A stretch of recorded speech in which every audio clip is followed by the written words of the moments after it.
भगवान श्री कृष्ण का बचपन अनेक चमत्कारी और रोचक घटनाओं से भरा हुआ है।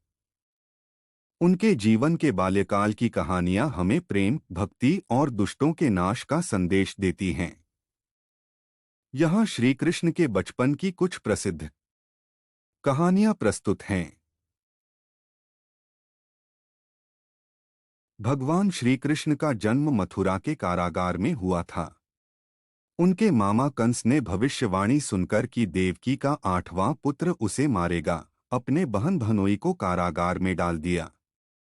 जब कृष्ण का जन्म हुआ तो योगमाया के प्रभाव से कारागार के ताले खुल गए, पहरेदार सो गए और वसुदेव जी उन्हें गोकुल में नंद बाबा के घर छोड़ आए। कृष्ण के जन्म के बाद कंस ने उन्हें मारने के लिए राक्षसी पूतना को भेजा। पूतना ने बालक कृष्ण को अपना जहरीला दूध पिलाने की कोशिश की, लेकिन कृष्ण ने उसके स्तन चूसते चूसते उसकी प्राण शक्ति खींच ली और उसे मार डाला। गोकुल में श्री कृष्ण की माखन चोरी की घटनाएं बहुत प्रसिद्ध हैं। वे अपने सखाओं के साथ गोपियों के घर में माखन चुराकर खाते थे। उनकी बाल लीलाएं गोपियों को प्रसन्न भी करती थीं और कभी-कभी वे उनकी शिकायत यशोदा मैया से करती थीं। तृणावर्त नामक राक्षस कंस के कहने पर कृष्ण को उठाकर ले गया।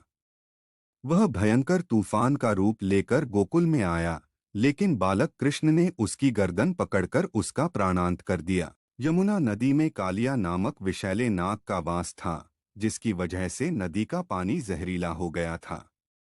एक दिन कृष्ण ने नदी में कूदकर कालिया नाग को सबक सिखाया और उसके फन पर नृत्य करके उसे पराजित किया।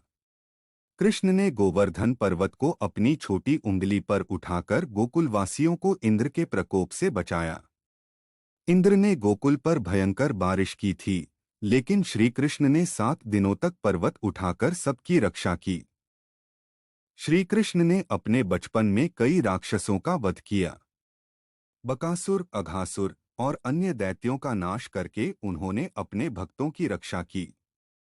श्री कृष्ण की बाल लीलाएं न केवल मनोरंजक हैं, बल्कि उनमें गहन आध्यात्मिक संदेश भी छिपे हैं।